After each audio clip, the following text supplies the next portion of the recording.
네, 두 번째 시간입니다. 지난 시간에는 회심에 대해서 잠시 생각해 봤습니다. 우리가 사순절 기간 동안에 우리가 걷기를 하고 또 예수님의 고난에 100분의 1이라도 동참하는 그 의미가 무엇인가, 그리고 2000년 동안 우리가 이 교회의 역사 속에서 과연 초대교회 때보다 현대교회가, 현대사회가, 현대세상이 조금 더 살기 좋은 세상으로 변화했는지 그것도 한번 돌이켜봤습니다. 지금 살고 있는 세상이 정말 어려운 세상이라면 여기에도 교회의 책임이 있다고 저는 생각을 합니다. 우리가 지금까지 신앙생활을 해오면서 나한테 과연 어떤 변화가 있어 왔는지, 또 나의 믿음으로 인해서 이 세상이 얼마나 좋게 개선되고 있는지 그것을 한번 돌이켜본 겁니다. 내가 사순절 기간 동안에 내가 걷기하고 또 예수님의 고난에 동참하는 그 의미는 더 좋은 세상, 하느님의 나라가 이 땅에 올 수 있도록 준비한 그런 세상을 만들기 위함입니다. 그러기 위해서는 우리는 그 무엇보다도 단순히 반성하는 것이 아니라 전인적으로 나에게 변화가 오는 회심이 있어야 한다는 말씀을 제가 드렸습니다. 그 회심은 내가 그냥 단순히 기도로서 가능한 것이 아니라 하느님의 눈길을 잡을 때 가능한 것입니다. 하느님의 눈길을 잡았을 때 나에게 전인적인 회심이 일어나는 겁니다. 내가 성공회 대학교에 있는 도서관에 있는 책을 다 읽었다고 해서 내 옆에 있는 내 친구 한 명을 회심시키기는 어렵습니다. 그것은 나의 행동과 나의 언행과 이런 것들이 내 이웃에게 감화 감동을 줘서 그가 변화를 하게 되는 겁니다. 어쩌면 우리는 신앙생활을 그냥 울리는 꽹과리처럼 해온 것이 아닌지, 그냥 습관으로 해온 것이 아닌지, 그것을 이번 사순절 기간에 다시 한번 심각하게 돌이켜보고, 특히 이 코로나 시기에 내가 과연 기도의 주제를, 기도의 제목을 무엇으로 잡고 우리가 정진하면서 작은 것 하나라도 실천해 가야 할 것인지, 그것이 기독교인에게, 나에게 닥쳐온 과제라고 생각을 합니다. 지금 한국의 기독교, 특히 개신교회는 엄청난 세간의 비난을 받고 있습니다.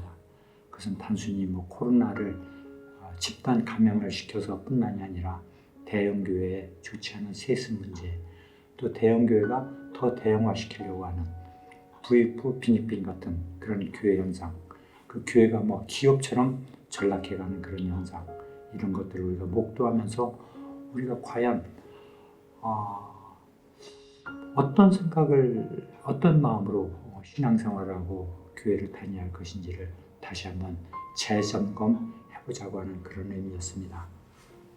적어도 덴뿌라 음식처럼 내가 무언가를 하면서 무언가로 대체시키면서 비겁하게 신앙생활을 해온 것은 아닌지 다시 한번 점검을 해봅니다.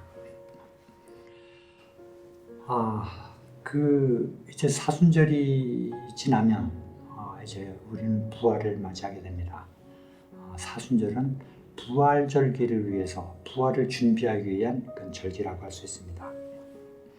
내가 길이요 진리요 생명이니 나를 통하지 않고서는 천국에 들어갈 자 아무도 없다. 이 말씀에서 중요한 것은 주님을 통하지 않고서는 저 천국에 들어갈 수 없다는 뜻입니다. 그렇다면 우리는 무엇 때문에, 왜 천국에 가고 싶어 하는 것인가? 왜 우리는 살아가면서 왜 천국을 희망하고 있는 것인가? 모든 사람에게는 욕망이라는 것이 있습니다. 그 욕망이 어떤 욕망이었든지 간에 다양한 욕망이 있습니다.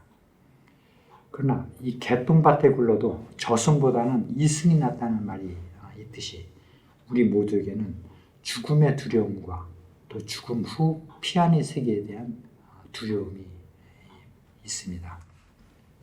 그래서 각 종교는 종교마다 그 내세관이 있고, 그리고 무신론자들이 말하는 무신론자들은 가끔 그러죠. 죽으면 별거 있냐, 죽으면 그것으로 끝이지.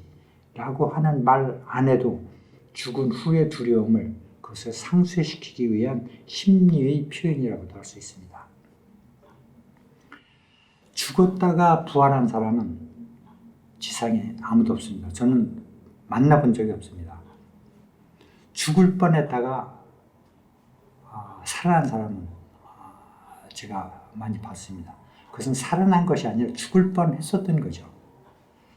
우리가 고백하기로는 오직 그리스도만이 죽으셨다가 부활하셨고 그 목격자들의 고백을 우리는 믿고 2000년 동안 고백해오고 있습니다.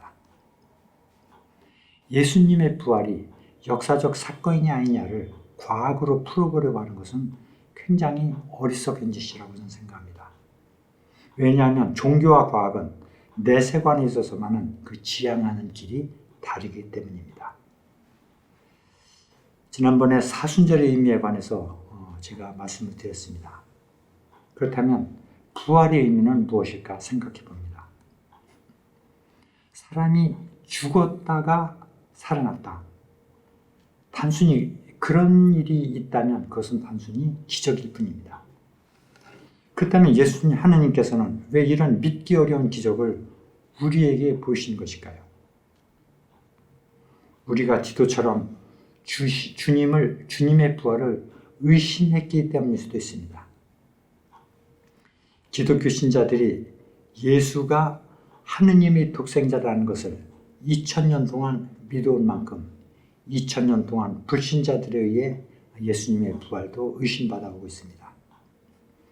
아니 신자들조차도 예수님의 부활을 의심하며 신앙생활을 하고 있는지도 모릅니다. 의심하면서 신앙생활을 하는 사람들의 생각은 부활이 역사적 사건이냐 아니냐가 중요하지 않다는 의미일 수도 있습니다. 이것은 아주 학력이 높거나 지식인일수록 이런 성향의 신앙을 많이 갖고 있습니다. 부활이 역사적 사건인지 신앙 고백 사건인지를 과학으로 증명해 보려는 그런 무리들도 있다는 것을 여러분은 알고 있을 겁니다. 역사적 사건이 아니라면 예수가 하느님의 독생자라는 것도 거짓말이 될 수 있기 때문입니다. 그러나 성숙한 신앙인이라면 부활을 단순히 역사적 사건인지 그 부활이 신앙 고백 사건인지만을 가지고 논하며 자신의 신앙을 어떻게 유지할 것인지는 고민하지 않을 거라고 생각합니다. 종교와 과학은 유사한 듯하면서 다르며 종교가 상징적이라면 과학은 실증적이기 때문입니다. 성서에 나타나는 이야기를 모조리 고대 히랍 신화처럼 해석하자는 의미가 아닙니다. 성서 안에는 실제 일어났던 이스라엘 역사가 담겨 있기 때문입니다. 어쨌든 예수님께서 사망하신 지 왜 하필이면 사흘 만에 부활하신 것일까요? 사망 이튿날 곧바로 부활하시거나 1년 후 사람들이 머리에서 잊혀질 즈음 불현듯 부활하셔서 엄청난 사건을 보여주셨으면 더 극적이지 않았을까 그런 생각도 해봅니다. 사흘 만에 부활하셨다. 이 3이라는 숫자는 삼위일체 혹은 과거 히랍시대 때부터 내려오는 완전 숫자이기 때문에 사흘 만에 부활하신 것일까? 수개월 전 어느 유명한 신약학자로부터 제가 들은 이야기를 잠시 전해드립니다. 이것은 매우 진보적인 미국의 현대 신학자의 주장이라고 합니다. 지금 제가 드린 이 말씀을 듣는 신자들은 그 학자의 말을 인용하는 저를 상당히 비난하실 수도 있을 겁니다. 사실 상당히 위험한 발언일 수도 있습니다. 그것도 학자 출신인 사제가 어떻게 이런 말을 할 수 있느냐며 도대체 당신의 신앙은 대체 어떤 양태이냐며 물어올 수도 있을 거라고 생각합니다. 매우 위험한 발언일 수 있다는 것을 말씀드립니다. 그러나 이런 학설도 있다는 것을 말할 수 있는 것은 성공의 뿐이니 넓은 양해를 바랍니다. 그러나 듣고 보면 현대 지식인들은 수긍하실 수도 있을 거라고 생각합니다. 이야기는 이렇습니다. 예수님께서 십자가에서 사망하시자 예수의 제자들은 대부분 다 도망을 갔고 여인들만 예수님의 죽음 주변에 모여 있었습니다. 언제나 남자들이 문제죠. 한마디로 예수님의 제자들은 예수님을 배신한 셈입니다. 그리고 로마 병사들의 눈을 피해서 일단 각각 흩어져 도망을 친 제자들은 이때부터 양심의 가책을 느끼기 시작을 합니다. 그대로 예수님을 내가 모른다고 부인하고 배신한 채 숨어서 그냥 지낼 것인지, 아니면 지금이라도 뛰쳐나가서 내가 바로 그 예수님의 제자이며 예수 그리스도의 증인이라고 고백할 것인지 제자들은 밤잠도 못 자고 아마 갈등했을 것입니다. 이 제자들이 갈등한 기간이 바로 사흘이라는 것입니다. 일반적으로 사람들한테 어떤 문제가 생겼을 때 이를 해결하려고 고민하는 시간은 대체로 사흘 이상 걸리지 않는 겁니다. 이렇게 도망간 제자들이 사흘 동안 번민을 하다가 뛰쳐나와서 내가 예수의 제자이며 증인이라고 고백을 하게 된 것을 가지고 예수께서 사흘 만에 부활하신 것으로 기록한 것이라고 하는 주장입니다. 이 주장은 상당히 그럴듯한 주장일 수 있습니다. 이러한 제자들의 고백이 전승이 되어서 오늘까지 예수의 부활 사건에 이르렀다는 것입니다. 그동안 부활에 관한 그 어떤 학설보다도 가장 설득력 있는 학설이라고 저 개인적으로 생각합니다. 요즘도 과거에 발생했던 매우 중요한 사회적인 사건에 대해서 해마다 그 사건을 기념할 때 기념식을 통해서 과거의 그 사건을 부활시키는 것과 매우 유사합니다. 우리는 감사 성찬 예식을 주일마다 행하고 있습니다. 그렇다면 감사 성찬 예식이 무엇일까요? 왜 똑같은 예식을 수도 없이 반복하는 것일까요? 장구한 세월 똑같은 예식을 반복하고 반복해도 왜 우리는 지루해하기는커녕 더 은혜를 받는다고 느끼는 것일까요? 한 번 본 연극을 다시 볼 수는 있지만 그 내용을 조금씩 바꾼다고 해도 일정한 날, 일정한 시간에 같은 극장에 가서 3번, 4번, 5번 일생을 매주 돈 내고 관람할 사람은 이 세상에 아무도 없을 것입니다. 그러나 교회는 그것이 가능한 것입니다. 왜 그럴까요?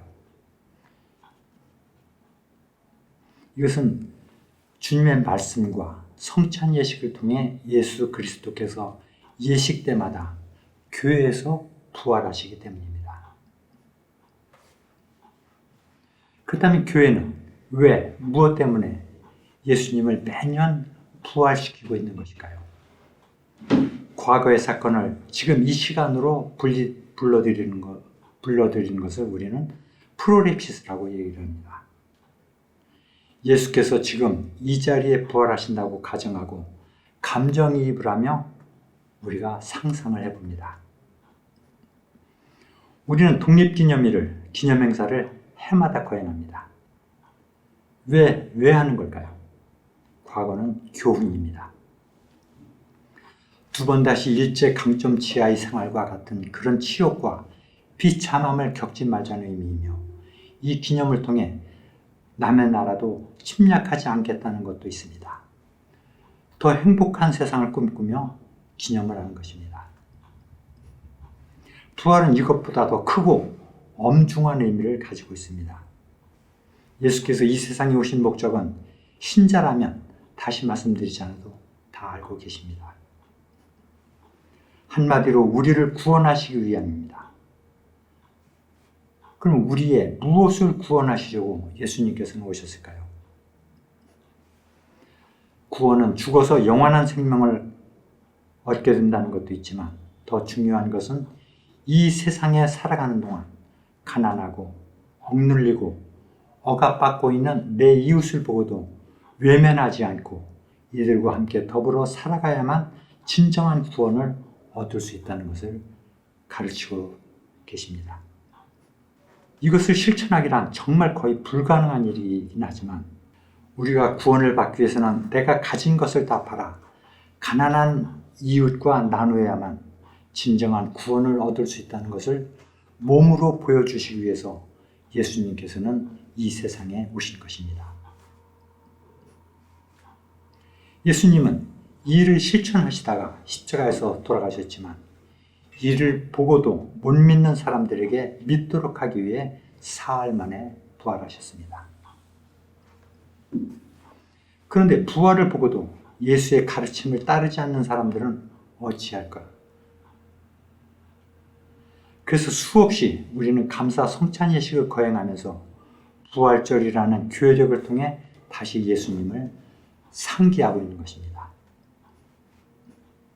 적어도 2000년 동안 우리가 부활절을 기념하고 또 예배를 해왔다면 이제 예수님을 믿고 그의 가르침을 따를 때도 되지 않았을까 생각합니다. 그래도 습관으로, 건성으로 신앙생활을 하고 있다면 우리에게는 극약 처방이 필요합니다. 그 극약 처방이란 내 주변에 가장 어려운 이웃에게 보내어 몸으로 봉사활동을 하는 것입니다. 더 좋은 것은 자발적으로 해보는 것입니다. 이런 봉사활동을 해도 내게 믿음이 성장하지 않는다면 그 평가는 마지막 날에 주님께서 하시니 걱정할 필요가 없습니다. 교회가 이 지상에 존재해야 하는 이유는 예수님의 가르침을 따르도록 교육하기 위함입니다. 그 가르침이란 좀 전에도 말씀드렸듯이 우리가 구원을 받기 위함이며 구원을 받아야만 천국 복락을 누릴 수 있게 되기 때문입니다. 천국 복락을 누리기 위한 조건은 단 하나입니다.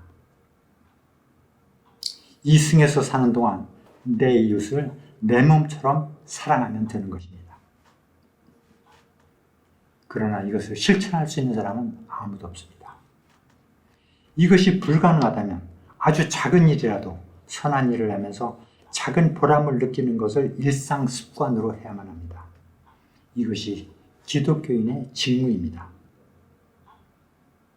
이렇게 살면 내가 행복해지고 내 이웃이 행복해지고 이를 실천하는 나를 통해 내 이웃이 감동을 받아 주님의 제자가 되며 덩달아 내 신앙도 고양되는 것입니다. 이것이 기독교 국가입니다.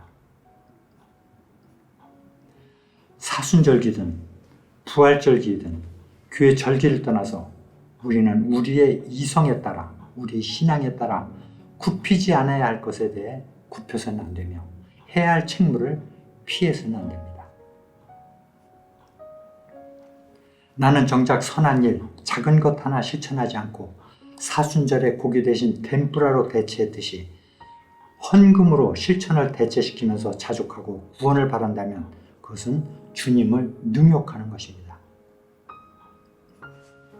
주님 죽음과 부활은 함께 붙어 있는 것입니다. 죽지 않았는데 부활이 어떻게 있을 수 있겠습니까? 주님이 부활하신 원인은 죽으셨기 때문입니다.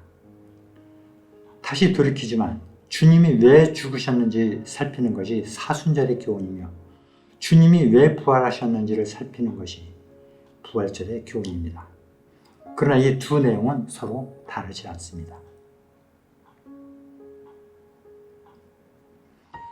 주님의 죽음과 부활은 모두 우리를 위해서였습니다.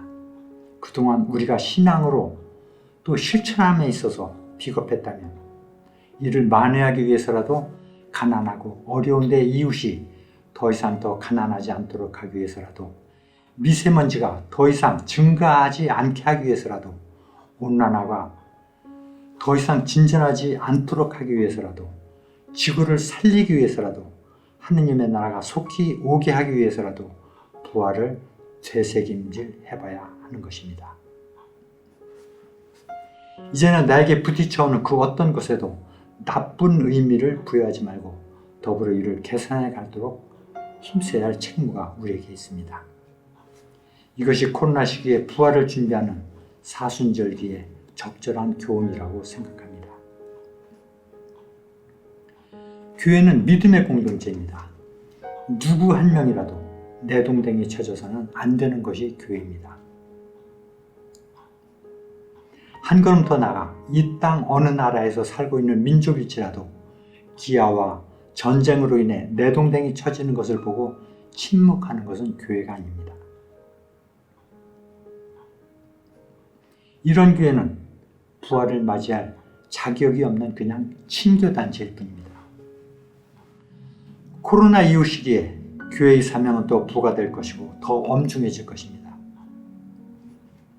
구원이란 나 혼자 받는 것이 아니라 다 함께 받는 것이 진정한 구원입니다. 나 혼자만 받는 구원은 이 세상에 없습니다.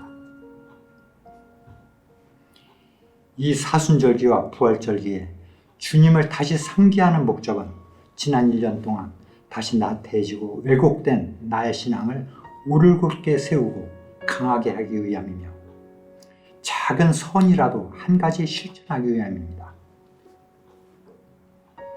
내년 사순절기와 부활절기에는 하느님 나라가 언제 도둑처럼 올지라도 맞이할 수 있도록 준비해야 합니다. 이번 사순절기, 특히 부활절기를 맞이하는 성공의 교 여러분들 모두 주님 성총이 여러분께 가득하시기를 기원드립니다. 성부와 성자와 성령의 이름으로 말씀드렸습니다.